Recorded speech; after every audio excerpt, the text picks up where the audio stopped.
Welcome to the video where we, and by we I mean me, Realtor Cass, help you decide on whether Vancouver, Washington or Portland, Oregon is the right place for you. Throughout this video, we are going to discuss the advantages and the disadvantages to both cities so that you have all the information that you need before you make the decision on what state and city is best for you. If you're ready to get started, I'm ready to go. Let's get going.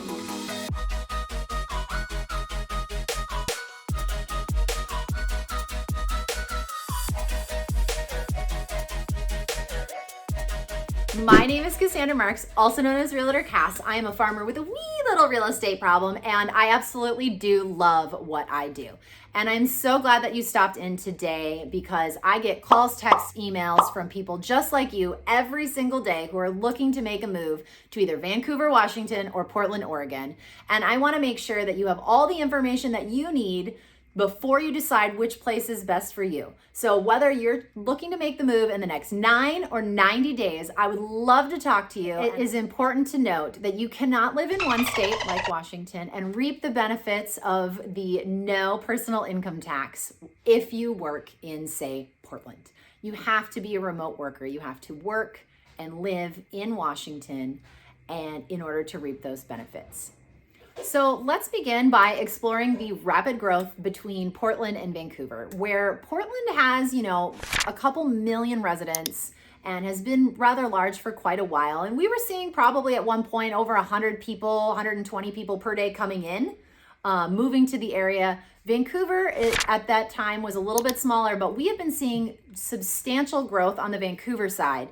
But we're seeing a lot more come to the Vancouver side who are remote workers who don't have to go into an office because they want to take advantage of that income tax savings. Vancouver, especially for remote workers, it's still very much more affordable to be on the north end of Clark County and reap the benefits of both no income tax as well as, finding yourself a little bit more affordable when it comes to housing because you're not commuting to Portland like some people will be. On the other hand, Portland is very, very much constrained right now. They have this thing called the urban growth boundary, and it is basically a big circle around the city of Portland and the surrounding suburbs. And they're just not letting people build outside of this. So they're just new overlays and in zoning and just trying to cram in all the houses that they can and just do this residential infill project, which is creating, limited amounts of parking, very hard to get around, basically forcing a lot of people into public transportation, which is good. But when you get lots of people living in one area, it can get really tight, especially when there is ample space for them to spread out and the city's just not allowing for it. Now, let's address living and working in different states. All right, so I live in Washington, but I also do commute over to Oregon, into the Portland area to work as well, because I am licensed in both states. And honestly, the traffic can be absolutely horrendous. But if your job is located in Portland and you are looking, I would recommend that you do look in the Portland area because that commute can be quite brutal back and forth. You're going to spend less time in the car, and it's just going to overall probably be better quality of life for you to not be spending hours trying to get over the river. On the other hand, if you are able to work remotely, or, if your job located in Vancouver, I would, also recommend that you live up in the Washington side and in Vancouver and Clark County, because there's only 2 bridges that cross that river, and every evening from like 2 to 7, they are both just an absolute nightmare. So now if you're moving with your family, I would love to kind of explore some really popular areas that other people that I have had relocate to the area enjoy very much. And one of them would be Philida, Salmon Creek, also the Camas area. And as of late, Richfield has become very popular because of how much building is going on up there. And it's just a little bit more affordable than being just that tiny bit closer in with Philida and Salmon Creek. I have done videos on every single one of these areas, well, except for Philida, but Salmon Creek is right next to it, so they're really close. But I've done videos on all of these areas. I've done vlogs on them, and I'm working on doing some map tours. So here you go. Here's a whole bunch of different videos for you. Check them out. If you've got questions, you can reach out to me. The reason people pick these areas is because the environment is beautiful and the cities are beautiful, and typically the schools have great scores on niche.com, and it's just, close to amenities and just really vibrant life, but also ability to have the access to the outdoors. So when you're in the Salmon Creek area, you've got the Salmon Creek nature area. There's a path you can walk and hike in. Camas, there's the Lacamas Lake area where you can walk around the lake and you can do boating and kayaking and stand-up paddleboarding. So people love the opportunity to do the outdoor activities, as well as appreciate great schools, close into retail, and just honestly, very lovely homes are in all of those areas.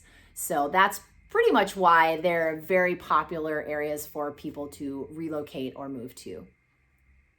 While living in the Riverside in Vancouver sounds like an amazing thing, especially in the downtown area, you're gonna just find a lot of condos and a lot of building. They're working very hard to grow that area and to just have all these new amenities, whether they're restaurants, walking paths, or places to hang out.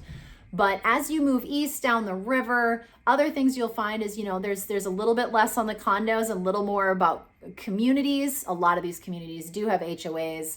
The other caveat to living east of downtown on the river is that there is a train line that runs, and yes, it is used, and it is used a lot. So you kind of have to get used to hearing a train quite frequently driving through the area. Have had many clients look in the area, have had clients purchase in the area. It just kind of depends what you're up for. Now let's shift our focus down to Portland. And honestly, there are tons of different lifestyles depending upon what you are looking for. So there is southeast and northeast. These two neighborhoods of Portland are very kind of older, close in, lots of biking. All the houses are really close, but they're like a little bit older and they have a lot more character. And then, you'll have neighborhoods in there that are like Hawthorne and Division and Burnside and Belmont, where you can find restaurants and coffee shops and some retail and just more that urban, kind of that city life. If you are seeking more nature-based and like nature-oriented living, Mount Tabor on the east side or Multnomah Village on the west side are two great options for you. They have lots of places to hike and bike and parks to play at, and just tons of homes with very unique character.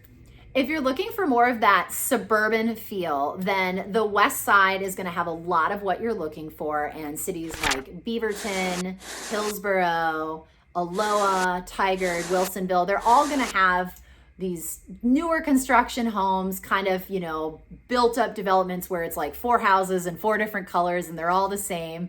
They're still lovely homes and they're still lovely neighborhoods. But, it's a little bit more of that suburban feel. You got to drive a little bit to get to your retail, not so bikeable and walkable like the east side is. And the other thing is we have this area called the Silicon Forest, and it is basically Hillsborough. And Hillsborough has employers like Nike and Intel, and is relatively attractive area for employees to live because they're not going to be commuting super far. It is really big pain to commute from the east side to the west side of Portland during rush hour. There's just very limited options and it's always congested. But if you're also looking for a suburban feel, but you want to be more on the east side and have a little bit more city feel, you might want to look into areas like Happy Valley, and Milwaukee is kind of suburban, still a little city. Oregon City is a little suburban, but still kind of city. And then obviously you're going to have all the way out to Gresham and Troutdale, which is very far out on the east side. If you're looking for a little bit more of an affordable home, that is definitely a place that you would look.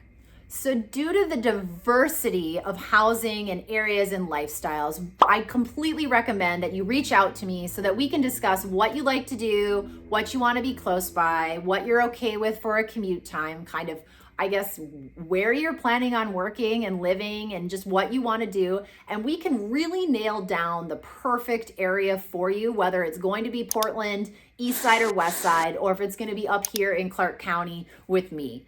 So again, thank you so much for hanging out and stopping by. I hope we kind of gave you a little bit of insight on where the best places are between and kind of things to consider between Portland and Vancouver. Again, my name is Cassandra Marks, also known as Realtor Cass. I'm a farmer with a wee little real estate problem.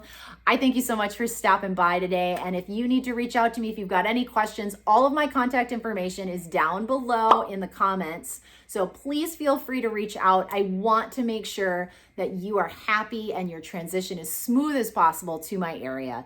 So again, thank you for stopping by, and until I see you again, bye.